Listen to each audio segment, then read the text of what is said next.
Good morning, everybody. We're already laughing here on Let's Play every day because I can't figure out who's on my show and who's not. It's so yeah. So look, there it is. There's Willi Myles. He's bright, vibrant as always.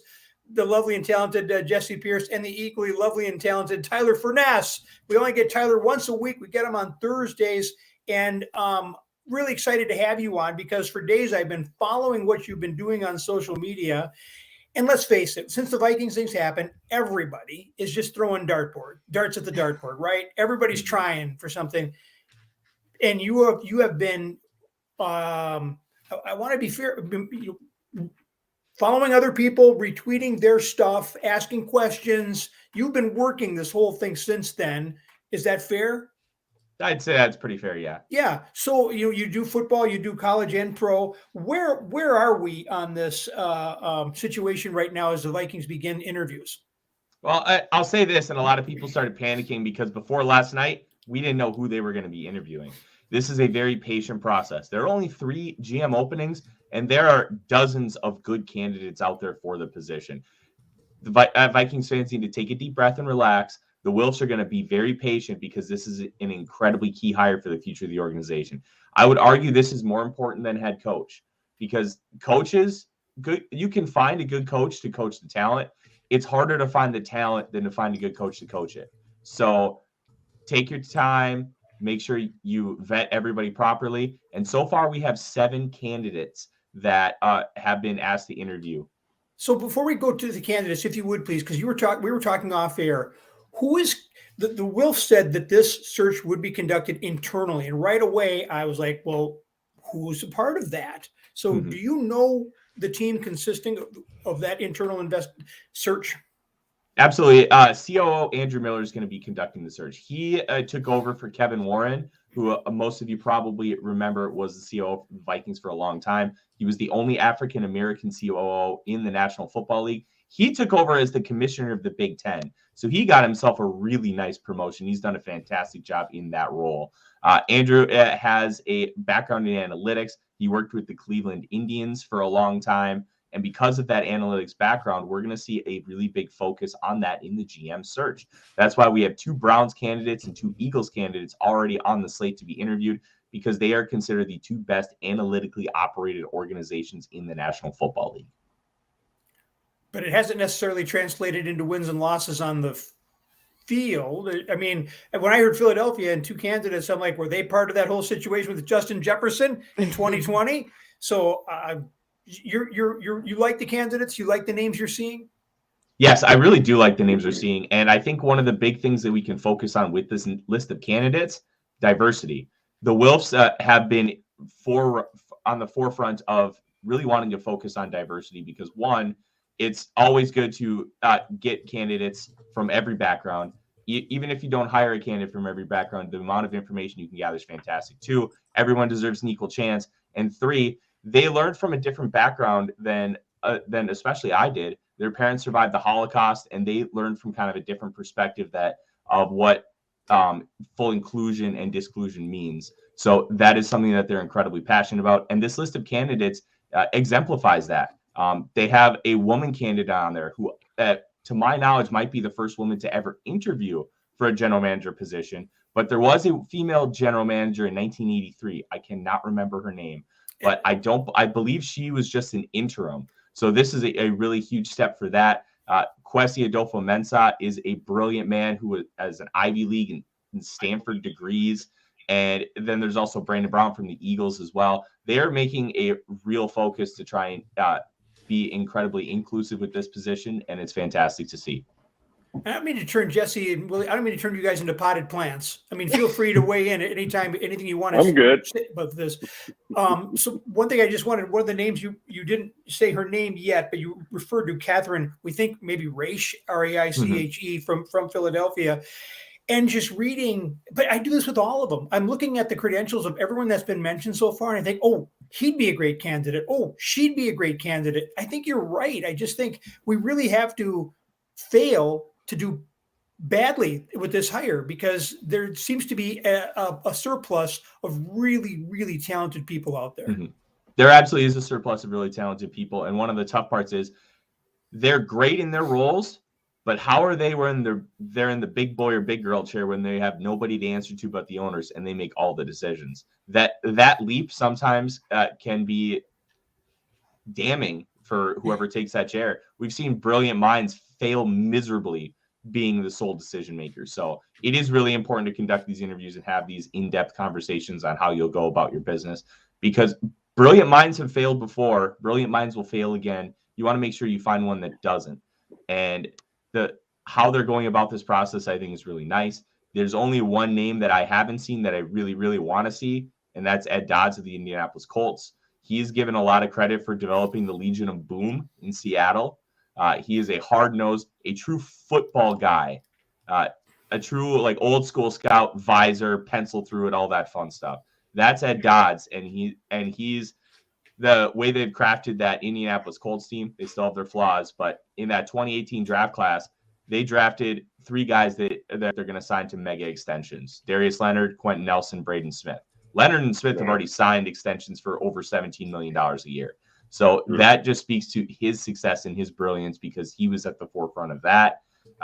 And then the rest of the candidates are fantastic. Kwesi Adofo-Mensah, he is going to be the one that a lot of people talk about. Ivy League grad. He's got an economics degree from Stanford. He's had a really fast rise through the National Football League, and everybody you talk to loves him.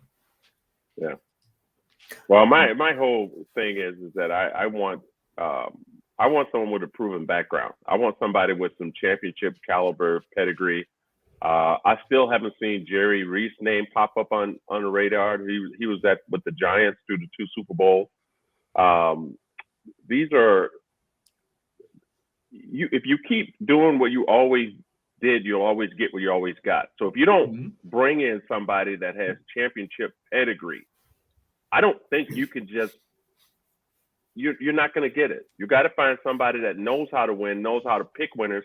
All these candidates are awesome, but do they come from that pedigree of picking championships, putting together a championship Super Bowl team that will go out and win? That's what I'm saying. That's what you got to look for. Look for someone who wears a ring, a coach who has a ring, that could stand in that locker room and people can look at, the players look at and go, that's what I want. This is the guy I want out there leading me because he's been there.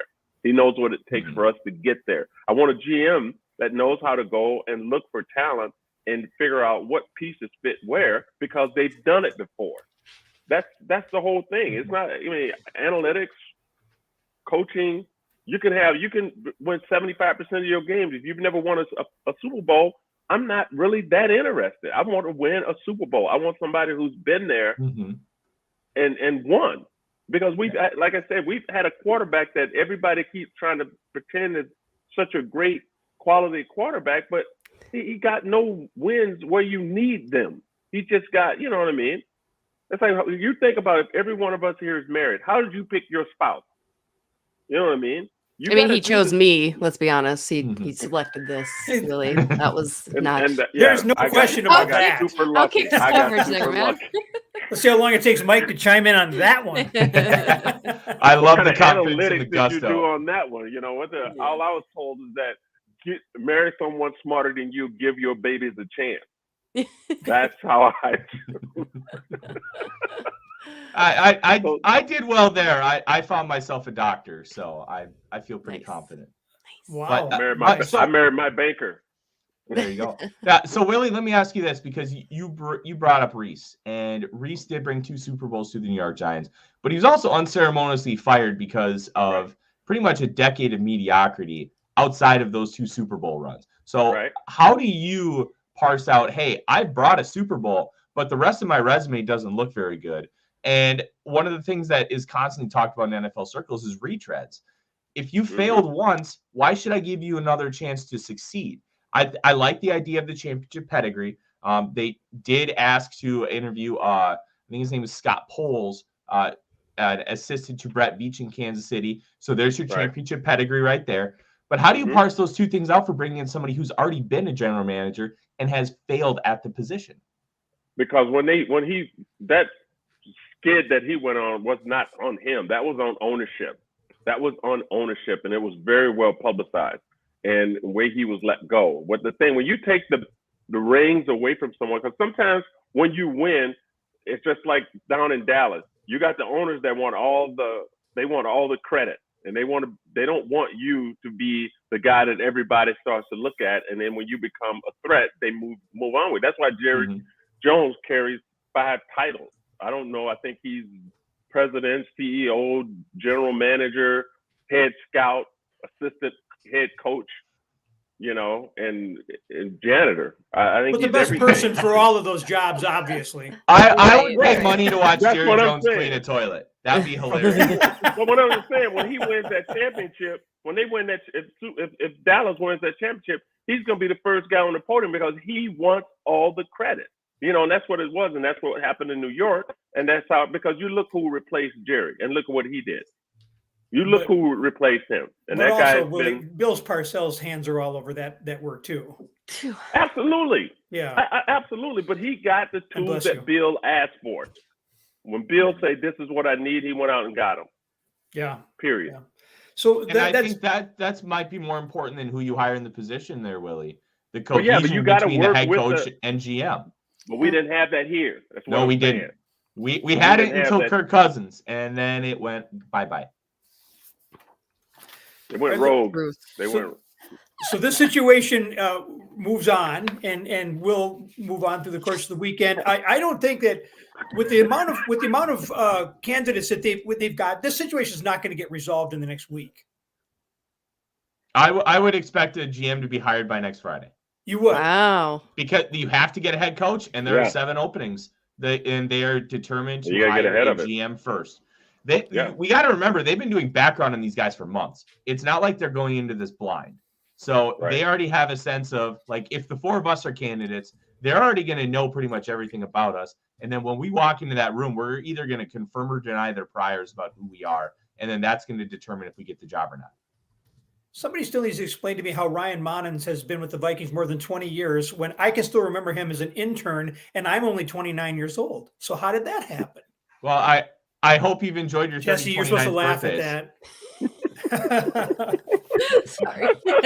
Man, how time flies. I'm like, I remember as an intern. Now he's a player personnel guy. How did that happen? Right. Okay. So the Minnesota Wild, Jesse Pierce. This is why I sent out all this wild stuff yesterday because – and then I thought Darrell was on the show, and I'm like, Darrell, I'm going to throw all this wild stuff. And Willie's like, I was studying it last night, but you were there yesterday. You went to wild practice, and you saw what? I saw Kirill Kaprizov on the ice. Let's go. Took a picture just to make sure. I mean, we were watching him. Surprising yet not, right? He is a Russian machine. Alex Ovechkin, the first to do it. Kirill Kaprizov following in those footsteps. The dude, apparently the injury just wasn't as severe, which is absolutely tremendous. I kind of got that feeling when I saw Kirill in the hallway after Saturday's game, chatting with some of his buds. He looked in good spirits. There was no sling. You're like, okay, maybe. And Dean had mentioned, I think he's good to go unless something crazy happens, but he will make his triumphant and much needed return after missing, believe it or not, only 1 game. Despite missing a week of time, really, tomorrow against Anaheim. So exciting, very good stuff. Jordan Greenway back on the ice as well. Joel Eriksson-Ek back on the ice. Brandon Duhaime back on the ice. Things are looking up for the Minnesota Wild. It looks like Matt Boldy here to stay as well. All of that. You want to talk about all of that, Tim? I do. I got two things I'm waiting to. What do you want to talk about first? You want to talk about the defense situation or the Pitlick situation? You pick your call. Okay, you touched on Duhaime being back. So I saw somebody, I didn't get a chance to read the article yet, but going through Twitter and actually looking for Tyler's stuff, I saw somebody wrote something, I think maybe for Hockey Wilderness, saying that the Wild culture kicked out Rem Pitlick. He didn't have a chance, whatever that was. And so 20 games, 6 goals, 5 assists, which was the season for some guys that were with this team last year in 49 games or whatever. They got him off waivers from Nashville. Put him right on the team. He becomes the 32nd player in NHL history to record a hat trick in the game that had his first goal, scored a shootout goal, and then he was in and out of the lineup the whole time. And I'm like, did he get a fair chance? Was it something that he did or didn't do? Or is it just we've got all of these young players who are just fighting like tooth and nail for a spot on this team? I mean, I think it's a little bit of both. Right now, you're playing the numbers game. You do have talent up and down your lineup, which is tremendous, but not everybody can play. You can only put so many men on the roster each and every night. So someone's always going to sit out that you probably deem worthy of playing, right? There's always going to be a healthy scratch. I think with Rem in particular, the culture did maybe play a little bit. No disrespect to Rem or anything. I think Rem visioned himself as a top 6 player, and he wanted to play like a top 6 player. He couldn't quite get over the hurdle of being a bottom 6 and how to fill that role necessarily, right? What's the difference? What's the difference? A top 6 has more minutes, is on the power play, special teams, is really going to the net, has a little bit more freedom, if you will. Whereas a bottom 6, you're kind of out there, you're grinding, you're supposed to maybe go to the net, maybe back check, forecheck a little bit harder. And I think Rem just saw himself as a more skilled player. I don't want to say that because Nico Stern, Nick Bukestad, those are bottom 6 guys who have a lot of skill too. But I think Rem wanted more time. He wanted the opportunity to play up with the Kevin Fialas, the Kirill Kaprizovs, and what have you. And again, I just think that wasn't their vision for him. They had countless meetings with coaching staff, and Pitlick was very honest to himself, and he said it in the most eloquent way. He's like, I'm going to try to put into what they want to see in my game while keeping a sense of self, is exactly what he had said to us. Yeah. So, I mean, I think that was kind of the breaker. He'll succeed. He is a very good player. But, no skin off the Wild's back. They have plenty of guys to kind of fill those roles as they need. So I think that's kind of where it came to a head with Rem. It was interesting in itself when they brought him in during camp anyway, when guys like Adam Beckman were playing so well. You had guys like Marco Rossi still wanting to make the roster. And at that time, Pitlick came and took that spot. But no surprise, Montreal scooped him up off of waivers. Excited to see what he does there. Obviously, a Minnesota kid. You love to see them succeed, but just wasn't going to be quite a fit here in Minnesota. All right, then real quick, I tried doing math and I know it's never a good idea for me. It's just not in my vast non-skill set. But when they extended Merrill for 3 years, I'm going, okay, Merrill's on an extended, Brodin's on an extended, Spurgeon's on an extended, Kulikov's on an extended. They're going to give one to Goligoski, and you only have 6 on the ice, and then there's Dumba and there's Addison. I don't think that equals 6. So what are we doing? Is Addison, can he make the transition to forward? Because that's what they do to him. They bring him up. They say they're going to put him in, and they put him up at forward. He plays forward. He's not a forward. Or are one of these guys becoming trade bait? I mean, to be fair with Addison playing forward, that's only when they really have to. They certainly don't want to do that to the poor kid. He hasn't played forward since he was a young guy. Most of those instances came because of COVID-related things, right? They find out the day of, and they're like, shoot, we're without a guy. Addison, you're going up. You're going to be our forward guy. And great for him to show that willingness to move out of position so drastically, right? No, I mean, it is. It's interesting. John Merrill absolutely deserves the contract. It's a team-friendly contract too, which is fantastic. But he's played really, really well here, and he is a perfect sixth defenseman. I mean, he really is. He's fit that role. He's shown that he can eat up some more minutes too when Spurgeon's out, when Brodin's out, when Goligoski's out. So John Merrill deserves a contract. Now, to your point, what do you do when you've got all these other guys? Dumba's only got another year. Goligoski sounds like he probably will lock up at maybe 2.5, somewhere in that area for at least another year or two. So that's pretty team friendly. You got Spurgeon locked up. You got Broads locked up. Kulikov also. You probably look at doing a Dumba dangle or even a Kulikov dangle. Those are 2 guys that you could still move. I mean, Dumba's going to want quite a bit of money again on an extension time. Kulikov, I'm not quite so sure. And as we all know, it is going to be a terrible salary cap for the Minnesota Wild after this season. This season, too, they still have a little bit of money to play with, so you'll see a little bit of movement. As I'd mentioned, certain players possibly getting traded. Before the trade deadline because you have a little bit more to play with. But yeah, it's going to be interesting. I'm curious to see. I think it also just might mean they want another year of Addison in Iowa. The Minnesota Wild and Bill Guerin are in no rush to get these guys up here and playing, even as much of a help as they could be. They want to make sure that they're very patient with their development. Matt Boldy is an instance, Marco Rossi, for instance, Callan Addison. Again, you want your Iowa team to succeed too. You don't want to take everything and bring it up here and throw them into NHL games when they're not quite ready and leave Iowa down in the dumps.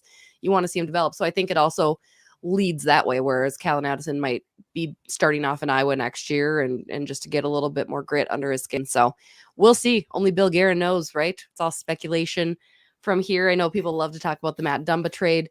But I don't know. It depends on what you'd get back for him, as always. And Bill Guerin's not afraid to take the calls. So we'll see what he is planning on doing. And we have to pivot off this, but I believe that Dumba is so much. If he's not the heart of this team, he's the soul of this team. And I think there would be a void in that locker room if they let him go. You might get somebody who's a scorer back, but I don't know. All right, Willi, this is the longest I think you've ever been on this, and the less you've talked in a given day. So I'm sorry about this, and I want to come to you right now with. Dude, you don't have to do that, man. I love when Jesse's talking hockey, man. It sounds like I'm listening to like those names that sound like I'm listening to a Harry Potter reading. Dumba and Kulikov and Galagowski, yeah. But then does it count if you're not talking? Does it count as your 45-minute workday? Like, were you losing time? Like, that's the question, right? As long as you see me, it counts. Hey, why aren't you wearing the hat? You should have the hat on now. I don't have them yet. They're coming. You've seen them. You just don't have them yet. Yeah, we just did the little collab together, and then all of a sudden he zipped them to me, and I'm like, whoa, that's exactly what I was looking for. So now it's a done deal. So we're making it happen, man. The Willi Myles beanie coming from Northern Lids. It is a beautiful thing. I'm just saying, I will not hesitate to pull the trigger, my friend. That's how I roll. If I see something I like, I go get it. Smart. I like it. All right, let's talk about Michigan State and the Gophers. And I predicted a dire outcome last night. Did. Yeah, I did. But it wasn't. It was nail biter. Yes, and I've seen way more talented Gopher basketball teams get absolutely blown off that floor last night. And there was this band of, at the end, 6 players. And of course, Eric Curry plays his best game of the year as a Gopher and rolls his freaking ankle because this is Minnesota. We can't have nice things. What is this? That Tim digs. He digs for just the negative. I don't want to. You can't help it. That's who you are, man. You're so jaded, Tim. It's okay. It's not okay. I don't want to be that guy. You're a janky, man. You need hope.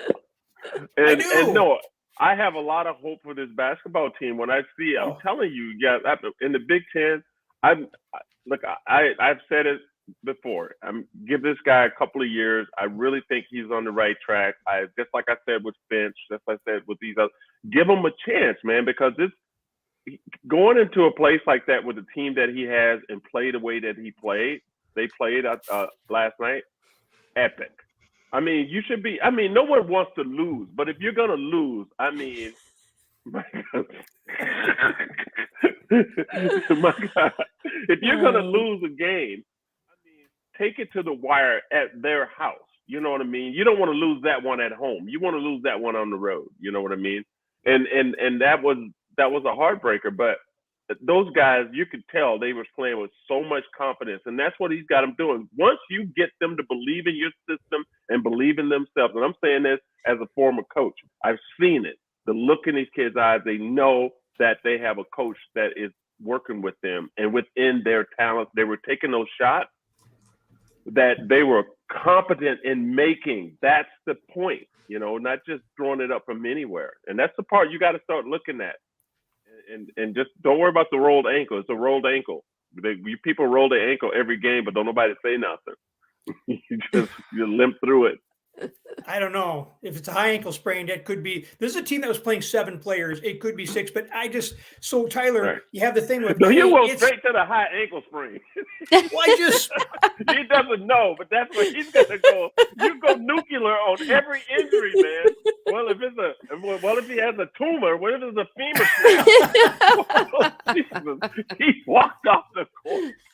He didn't walk off the court. He got carried off the court. Oh, that's precautionary. I didn't say it was going to be amputated today. It might be. You said about Kaprizov. He's done for the season. Kaprizov, look at that head. I don't know if he'll ever walk again. He's fine. All right. Precautionary. Gopher women also played last night, and if you're talking about a team that's headed in the right direction and a coaching staff headed for the right direction, look no further. Lindsay Whalen finally back in the sideline after she had the appendectomy, and for an organization that has issues with our friends to the east, under Lindsay Whalen, the Gophers are 6-1 against the Badgers since she has taken over as head coach, 4-0 playing in Madison. Wisconsin's program is down, and the Gophers did exactly what you're supposed to do. What'd they do, Willie Myles? Kick them when they're down. They're right there by your feet and turn over their furniture on your way out. They went in and they kicked over the furniture. Trash they won last night. Yeah, they won last night 82-66 in a game that was not that close. I like the fact that it's going to be a rough ride, I think, for the Gopher women too, with the two recruiting classes, the one they just brought in, the one they have coming in next year, and the way they're playing. Tyler, they're headed in the right direction, aren't they? I mean, my Mr. Positive, they're headed in the right direction, aren't they, Tyler? Look, I think they are. I think Lindsay Whalen's the right person for the job. The passion that she's always shown with the program and just with basketball in general and her knowledge of the game, I think is going to continue to be a major asset. One of the things with head coaches, especially at the college level, you have to wait like 4 to 5 years to really see what they're going to be, because you're dealing with recruits from a previous regime. Well, what if they don't fit what I want to do? What if this, that, or the other thing? Once you start bringing your people and you have your people as the foundation, then you can really see where this program is going to go. Some coaches don't get afforded that much time, but I'm glad Lindsay has, because you can really tell that this program is on the right track, and maybe they can, she can bring them to a Final Four just like she did, what was it, back in 2006 with Janelle McCarville. Mm-hmm. Mm-hmm. That's right, but that's what you have to do is 3 to 5 years for college coaches. And they're the thing with what I always say is that, I don't retreads for me is like, but if you have a tendency to have put together championship teams or been on championship teams, you are my God, Mike's on fire today. Anyways, you put together championship teams, but like Lindsay Whalen, she's been on championship teams. She's played. I trust her judgment in what putting together a team, and she's patient. You know what I mean, with the players. And again, she's got them playing the style of basketball that she wants them to play. And you're right. Once you bring in your own recruits and you put them in, you pick the people that could play in your system. And that's what I'm talking about. But that's what I think for all sports. When you go out and draft, and whether you get a GM or a head coach or offensive coordinators, defensive coordinators, you got to find people that fit into your program or want to bring in what you want to do. You know what I mean? And that's what she's doing. And I think if you're a Gopher fan right now, buy tickets next season, because they're going to be lit. Those teams are going to be so good. I guarantee you, because those two coaches they're on the right track and they know what they're doing. And we finally got some hometown people who are from the area who's got skin in the game, and not, some pedigree from some other part of the country, here, the Midwest, homegrown and raised. You want to see the future of the program, go see Hopkins and Eden Prairie play Friday night. You got two of their top recruits going head to head. So exactly. Yeah. All right, you guys, we're almost up against the top of the hour, but the main event tonight, you've got your Minnesota Timberwolves trying to get back into the win column against the Memphis Grizzlies. The Grizz riding a 10-game win streak. I'm pretty sure the last time they lost was to the T-Wolves here, and it had to be a COVID situation, because that loss was by more than 40 points. So think Memphis remembers? A smidge, right? Yeah. Yeah, if they don't, then they're gonna see it again. Mm-hmm. And Kat said no moral victories. He said, I don't know. So I'm really intrigued to see what this game's all about tonight. They'll come out firing on all cylinders, I guarantee you, because they probably want to let them understand that this is the way it's gonna be all the time now. When you show up here, this is what's gonna happen. Will Cat be firing on all cylinders? Like he's gonna absolutely. You think? Okay, just making sure. Didn't know your opinion on that. What are you doing then? Why does it have to be Cat? Just wondering. Just a name that came to my head. Ant's going to be. It's his team. For God's sakes. Ant's going to do well. So there you go, Mike. Where you at, buddy? Where you at? He's back up here. But no, I believe in this Wolves team, man, and I think that they're thriving on their competitiveness right now, and I think that with what they got in store for Memphis is basically what they had in store for them the last time they met. And that ain't nothing but buckets. A whole bunch of buckets going to rain down on top of those cats, man. They ready to play. I like it. They're ready to play. Yeah.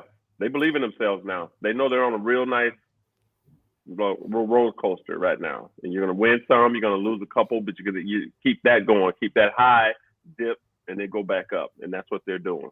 Win the games you're supposed to win. So I'll give Mike one last time. Hey, Willi's on hiatus, sort of the professional circuit until I think the end of the month. JP, you're heading out of town for the weekend. Yes. Good for you. It's going to be the high of 7. So I'm super pumped. It's going to be fantastic. You're going to have a blast. Everything you talked about, you're going to have a blast. Pumped. Yeah. And Tyler Forness, I just want to give you the open line of communication. If you send me anything before we do any of these shows, you've got anything, I will read it. I will give you credit. You're working this thing on par with anybody in the market. I think so. I thank you for your contribution where the Vikings are concerned, and want to keep the. I only get you on Thursdays, so if I can quote you or however that works. If you want to send a bat signal up in the sky, whatever works for you, we'll make that happen. Sounds good. I appreciate it. Thank you. You working on anything else this weekend? I saw you're heading to the Senior Bowl. Yes, I will be in Mobile for the Senior Bowl. Yeah. Willie, if you ever get down to Mobile for a show, Winsel's, phenomenal seafood. It's like less than a mile from the Gulf. Fantastic. I've been there. Ah, I'm from Mobile. Stomping ground. Oh, you are? I didn't know that. Okay. Yeah. Well, I learned something new today. Yeah. When you go down there, your best soul food in the world, go to Kazula's. Mobile. It's about 6 miles from the stadium. Is it on Dauphin? Yes. Okay. I'm going to remember that. Kazula's. All right. Perfect. Kazula's. Yeah. I'll be covering it for NBC Sports Edge, and I'll be doing some content for the Vikings Wire as well. Just trying to get a sense of what these prospects are. You can learn a lot from how they practice, because it's one-on-ones. It's, hey, go beat your guy. And then you really see some traits, because it's like isolation type drills. And then you get a chance to talk to him, talk to personnel and media, and get a better sense of who everybody is. And I'm very excited about that. Oh, good for you. You've earned it. You deserve it. Thank you for your contributions there. All right, everybody. This is Let's Play Every Day. We're going to do this one more time tomorrow. And I've got 24 hours to figure out who's going to be there with me. And I'll try to get it straight this time. So, Willie, thank you. Jesse, you're the best. Man. Tyler, thanks, always guys. Appreciate your contributions. And you out there, thank you for joining us. And when you get that opportunity to either stay on the sideline or get in the game, what are you going to do? Get in the game and play. Get in the game.